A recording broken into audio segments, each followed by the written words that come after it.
का लोग क्या आता है प्रसाद, वो संकल्प छुड़ाता है 1 लाख रुपया 1 करोड़ रुपये से संकल्प नहीं छुड़ाता है। आता है तो उससे 10 गुना वसूली करेगा। तो वहाँ जानवर की गाड़ी कितनी गई, बालू की गाड़ी कितनी गई, वहाँ उनके कुछ कारखास नियुक्त होते हैं, उन कारखासों को भी जेल भेजना चाहिए। नमस्कार साथियों, जो है कि आप लोग जानते हैं कि एक खबर जो है कि बहुत तेज़ी से वायरल हो रहा है। नरही थाना और भरौली गोलंबर, कहीं ना कहीं आप लोगों ने समाचार पत्र में या वीडियो में या जो है कि सोशल मीडिया में आप लोग नाम सुने होंगे। नरही थाना और जो है कि भरौली गोलंबर, क्या है मामला वो तो हम वीडियो करके भी बता चुके हैं, लेकिन फिर मैं आपको बता दे रहा हूं कि जो वसूली किया जाता था पुलिस के द्वारा एक दिन में 5 लाख, 10 लाख, 15 लाख इस तरह से। हालांकि जो डीआईजी साहब हैं उन्होंने कहा है, जो पकड़े हैं उन्होंने कहा है कि एक दिन में 5 लाख की वसूली होती थी। आज हमारे साथ हैं दरोगा जी और वहाँ पे पोस्टेड थे, जो नरही थाना है वहाँ पे पोस्टेड थे। आज के डेट में वह नरही थाना जो है कि पूरा बर्खास्त कर दिया गया है। जितने भी पुलिसकर्मी थे नए की नियुक्ति की गई है। स्वागत है, क्या नाम है आपका? मेरा नाम ओम प्रकाश सिंह है जी। मैं रिटायर्ड सब इंस्पेक्टर। मैं सिपाही के पद पर नरही में कार्यरत था सन 2010 में। जी, तो जब 2010 में थे तो क्या इस तरह से घटना वहाँ पे होती थी? मैं क्षणिक समय रहा, क्योंकि वहाँ जो एसओ पोस्ट होता है वो पागल हो जाता है पैसे के जुनून में। उस सिपाहियों को मच्छर समझता है, कप्तान का चहेता होता है, क्योंकि जो कप्तान का चहेता होगा वही वहाँ का एसओ होगा। कप्तान को वसूल करके अधिक से अधिक देगा वही वहाँ का एसओ होगा। वहाँ की वसूली तो सीधे कप्तान और मंत्री से होती है ना। सीधा मंत्री जो नेता वहाँ का, मतलब सरकार जो चाहे, जिसको चाहेगी, और प्लस कप्तान, दोनों की एक कमेटी अलग है नरही पोस्ट करने के लिए। तो उसी को पोस्ट किया जाएगा जो सरकार और नरही कप्तान दोनों से संबंधित होगा। जी, दोनों से मिला रहे, दोनों से मिला रहे। वहाँ का मंत्री 5-10 लाख रुपया महीने में लेता है। क्यों? केवल सिपाही पर मुकदमा कायम हो। सिपाही तो मच्छर न है, इनको आप भी मसल दें, जो चाहे मसल दे, मीडिया भी मसल दे, नेता भी मसल दे, जो चाहे वो मसल दे। सिपाही दरोगा की यही औकात इसमें रह गई। इंचार्ज के ऊपर, इंचार्ज तक ही लिमिट है कि वहाँ की बात है। तो इंचार्ज वहाँ के पन्ने लाल, हम कह रहे हैं कप्तान साहब जो जिले के हैं, कई कप्तान बदले गए लेकिन वहाँ का एसओ नहीं बदला गया। जी। क्यों? कई कप्तान बदले गए, उसकी कितनी अच्छी कार्य प्रणाली थी, कितने माफियाओं को पकड़ा, नहीं हुआ। लेकिन वहाँ एसओ पन्ने लाल को रखा गया। पन्ने लाल कहीं न कहीं से पूर्ण रूप से लिप्त थे, लेकिन पन्ने लाल को अगर 5 लाख का दोषारोपण पर डे का लगाया जा रहा है तो 1.5 करोड़ महीना हुआ। तो पन्ने लाल 10-20 लाख महीना पाए होंगे। बाकी करोड़ों के ऊपर तो सब अधिकारी से लेकर के नेता, मंत्री, मीडिया, फलान ढकान सबको बांट दिए। अच्छा, आप जब थे तो वहाँ पे आपकी भी ड्यूटी लगी थी? हाँ, हम थे, वहाँ रहते थे। वहाँ पे जैसे जहाँ वसूली हुआ करता था वहाँ पे आपकी ड्यूटी लगी थी? वहाँ तो सीरियलिटी बनी है ना। वहाँ जिस डेट को आमद कराएंगे लास्ट में आपको उसी पर ड्यूटी लगेगी, वसूली होती थी। तो आपकी भी ड्यूटी लगती थी? हाँ, हमारी भी ड्यूटी थी। तो वहाँ पे उस समय वसूली होती थी? हम वसूली होती थी, लेकिन भाई देखिए हम बहुत क्षणिक समय रहे, क्योंकि क्षणिक समय में हमारे एक विमलेंदु कुमार थे, बीके शेखर कप्तान थे, महात्म प्रसाद थे, सारे लोग थे। तो वो लोग जो है एक मुंशी को रिवॉल्वर निकाल लिए मारने के लिए, उसी में हमसे विवाद फंस गया। चले गए सीधा कप्तान से मैं पूछ बैठा, हमको लाइन हाजिर कर दिए। कप्तान से पूछ बैठा, कप्तान हमसे तू मैं हो गया, हमारे खिलाफ एससी एक्ट मुकदमा लिख गया, मेरी गिरफ्तारी होने लगी। मैं तो अपना जान बचाने लगा, लेकिन मैं रिश्वत खोरी में कभी मुझे मेरी अंगुली नहीं पकड़ा। हम ऑनेस्ट नहीं रहे होंगे, लेकिन इतना ज़रूर है कि मैं अपने को इतना संभाल कर रखता था कि किसी गरीब की आह न लगे। इस नाते मैं आज भी देखिए 65 साल की उम्र में अब एकदम पूर्ण रूप से टाइट हूँ। अपने को संयम रखता था मैं। नशाखोरी के मामले में मैं नील, 0/0, कोई नशा नहीं। थोड़ा बहुत 100 सुर्ती खा लेता हूँ, वही मेरी नशा है। तो 1 रुपये की सुर्ती में मेरा महीने भर काम एक दिन में काम चल जाता है। तो मेरा खर्चा क्या था? चाय पीता नहीं हूँ, ऐसे कोई मेरा व्यय नहीं था। मेरा जब जो भी था चलता था, लेकिन वसूली ये परंपरा गति चली आ रही है। ये वसूली कभी बंद नहीं हुई। हुआ क्या कि बीजेपी सरकार में गौ तस्करी बंद, यही ना आप सुने हैं कि गौ तस्करी बंद, लेकिन गौ तस्करी बंद नहीं है। जहाँ 5,000 की गाड़ी जाती थी वहाँ सीधे 50,000 भी जाने लगी। फ्री के जानवर मिल गए। फ्री के जानवर कसाईयों को पकड़ ले कोई लिए। पैसा नहीं कोई लगता पैसा था नहीं उसका। लगता, उसका पैसा खरीदने में तो लग नहीं रहा है, केवल ले जाने में लग रहा है। तो जितना लगा उतना देते गया। अब वहाँ तो हिंदू जो वाहिनी के नेता बैठे रहते हैं, वो भी गाड़ियों को पास कराते हैं। बहुत बड़ा आप आरोप लगा रहे हैं हम कि आरोप हिंदू- नहीं लगा रहे हैं, सीबीआई जांच कर ले। अगर सत्यता नहीं निकलेगी तो मैं गुलामी कर दूंगा। हाँ, आरोप और प्रत्यारोप की बात मत कीजिए। जो- मैं आरोप नहीं लगा रहा हूँ, किसी को आरोप नहीं लगा रहा हूँ, लेकिन वहाँ ये तो है, जा कर के भरौली की जांच की जाए। वहाँ का भरौली का बच्चा उसमें लिप्त पाया जाएगा।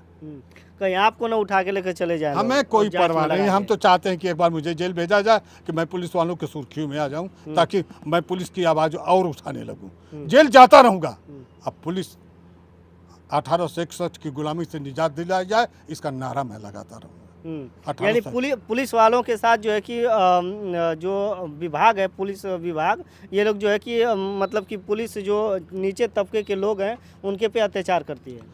अधिकारी अत्याचार आए दिन, आप मीडिया से आए हैं, आपको यह तो जानकारी होनी चाहिए कि आए दिन एक सिपाही दरोगा आत्महत्या कर रहा है। क्यों कर रहा है? यह अधिकारियों का शोषण नहीं है। 306 धारा बनाई गई है कि अगर किसी को प्रताड़ित करने की वजह से आत्महत्या कर लिया तो 306 का अपराध कर रहा है। तो आईपीएसओं के खिलाफ 306 का मुकदमा नहीं लिखना चाहिए, लेकिन वो एक लाइन लिख देते हैं, लेकिन वो सबल है, वो आईपीएस है, उनकी यूनियन है। हमारी पुलिस विभाग में जब आईपीएस भी आते हैं और सिपाही भी आते हैं, तो आईपीएस की यूनियन है तो सिपाही की क्यों नहीं यूनियन हो? इस नाते यूनियन नहीं बनने देते हैं, क्योंकि कोर्ट भी है। अब आप समझिए, जज महोदय लोग, 5 जजों की नियुक्ति हो, हाई कोर्ट, सुप्रीम कोर्ट, तो 5 को जज हो तो 3 उत्तर प्रदेश सरकार के होंगे, तो दो उनकी लॉबी के होंगे। तो 3 उत्तर प्रदेश सरकार, तो उत्तर प्रदेश सरकार का काम नहीं करेंगे, केंद्र सरकार का काम नहीं करेंगे, तो उनको दूसरे जाएंगे करेंगे, उनसे गए हैं। तो इसी तरह से पुलिस को, भैया आज की डेट में पुलिस अपनी तो न्यायपालिका से जो उम्मीद करती थी, अब न्यायपालिका से उम्मीद भी टूट गई है। अच्छा, आपके समय में जब आपकी ड्यूटी थी वहाँ पे, लगभग आप आंकड़ा तो नहीं होगा, लेकिन लगभग कितने की वसूली की मतलब की जाती थी? देखिए, ये कारखास बताते थे, ये आंकड़ा कारखासों के पास था। हम लोग वहाँ जानवर की गाड़ी कितनी गई, बालू की गाड़ी कितनी गई, वहाँ उनके कुछ कारखास नियुक्त होते हैं। उन कारखासों को भी जेल भेजना चाहिए। हम तो इस पक्ष में रहते हैं। सिपाही कारखास होते हैं, लेकिन कारखास जहाँ जहाँ थाने पर हैं, वो कारखास सारे एसओ के बाद सेकेंड एसओ आज की नई पीढ़ी में कारखासी के लिए प्लेस डाल रहे हैं कि मेरा प्लेस पड़ जाए। हम लोग भैया एसओ, हम तो उस अड़ियल दिमाग के थे। कोई एसओ मुझसे घबराता था, वो कारखास क्या रखेगा, वो सोचता था कि कब साला बला हटेगा, मुझसे चला जाएगा। आप विशेष मीडिया चैनल से हैं, हमारे एक पूर्व गुरु हैं ब्रिजभूषण दुबे, अगर वो भी जानते हैं मेरे कल्चर को, और वो काफ़ी दिन मेरे साथ रहे, तो मैं उनका आभार व्यक्त करता हूं। मेरे साथ 2 पग चले हैं। इतने बड़े ये आईपीएस मगरूर हैं कि मैं हाई कोर्ट से डिग्री लेके आया था तो ये हमको ज्वाइन नहीं कराते, हाई कोर्ट को भी ये ताक पर रख देते हैं। ये सारा भ्रष्टाचार ये इनसे होता है। सपा के सरकार में भर्तियां हुई, तमाम आईपीएसों के विरुद्ध मुकदमा पंजीकृत हुआ, अब सब बहाल हो गए, उनका दोष मुक्त हो गए। कई करोड़ की घोटाला किए, पूरी 500 की भर्तियां 3-3 लाख रुपया लेके कर लिए, भर्ती कैंसिल हो गई, जेल चले गए। लेकिन ये आईपीएस इतने भ्रष्ट हैं कि आईपीएसों को जब तक जेल नहीं भेजा जाएगा। आपने कभी सुना है आईपीएस के आवास पर दबिश पड़ी? सिपाही पर तो पड़ गई, दरोगा पर पड़ गई, आईपीएसओं पर दबिश कभी आपने सुना है? पीपीएस पर कभी दबिश पड़ा है? कोई एजेंसी बनी है? अभी टीआर चलता है कि थाने पर मुकदमा लिखाने जाओ, मुकदमा नहीं लिखेंगे तो वहाँ के मुंशी दीवान एसओ को सस्पेंड कर दो। लेकिन वह टीआर का नियम सीओ पर लगता है, आईपीएस पर लगता है, इसलिए कि आईपीएस सवाल है। आप बता दीजिए, एक दक्षिण भारत कैडर का, पंजाब कैडर का, हरियाणा कैडर का आईपीएस आ रहा है उत्तर प्रदेश में, 1 करोड़ रुपया दे के आया, और 1 करोड़ यहाँ के सरकार को दिया, तो जिला बलिया का चार्ज पाया, देवरिया का चार्ज पाया, या चंदौली के जहाँ भी जिले का चार्ज पाया। यानी पैसा देकर जो है कि चार्ज लेते हैं। आखिरकार वो क्या आता है प्रसाद, वो संकल्प छोड़ाता है 1 लाख रुपया 1 करोड़ रुपये से, संकल्प नहीं छोड़ाता है, आता है तो उससे 10 गुना वसूली करेगा। तो आईपीएसओ से जब तक ये नहीं सुधार होगा तब तक सिपाही। अगर बलिया में कोई अगर सबसे बड़ा दोषी है तो वह आईपीएस है।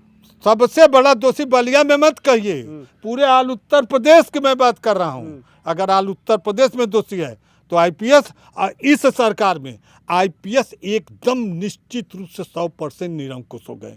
आईपीएस आईएएस दोनों निरंकुश हैं। मनमाना जिसको चाहे जो सजा दें, जिसको चाहे रखें, जिसको चाहे बर्खास्त करें, जिसको चाहे सस्पेंड करें, सरकार उस पर कभी ध्यान नहीं देती है।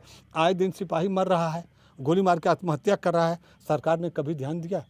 एक ठो कोई मर जाए, बालू माफिया सब बदन पे चढ़ा करके गाड़ी लेके चले गए, सिपाही कुचल दिया गया, तो उस दिन नहीं, अगर उस माफिया के खिलाफ अगर जो बुलडोजर माननीय जोगी जी का चलता तो फिर दोबारा कोई माफिया हिम्मत करता बालू खनन करने का? पशु तस्कर के चढ़ा करके चला गया, कभी करता? दारू तस्कर का चला गया। तो ये भैया इसमें कहीं न कहीं से उस सरकार और आईपीएस दोनों लिप्त हैं। इसमें सिपाही जो बने हैं उनके ऊपर जो चार्ज लगाया जा रहा है, सिपाही आपके परिवार से जुड़ा है, हमारे परिवार से जुड़ा है, कहीं न कहीं आपके हमारे परिवार से गया है, तो सिपाही दरोगा उतना दोषी नहीं है जितना ये आईपीएस लाभी है। चलिए भैया, दरोगा जी ने बताया कि जो है कि सबसे ज़्यादा अगर कोई दोषी है तो आईपीएस है। हालांकि जो नरई थाने की बात किया जाए तो वहाँ पे जो है कि पुलिस थे, आप वहीं पे हैं, पुलिस वहाँ पे थे कुछ क्षणिक दिनों के लिए, लेकिन वहाँ की जो रवैया है उसको हमने बताया इस वीडियो के माध्यम से। दरोगा जी ने बताया। आप लोग क्या कहेंगे अगर बलिया क्षेत्र के रहने वाले हैं तो वहाँ पे क्या हो रहा है इस समय तत्काल में? अभी जो जांच हुआ है वहाँ पे और जो सस्पेंड सबको कर दिया गया है, इसके बाद भी वसूली हो रही है? अगर कुछ लोग देख रहे हैं तो कमेंट करें, और नहीं हो रही है तब भी बताएं। तो बहुत बहुत धन्यवाद।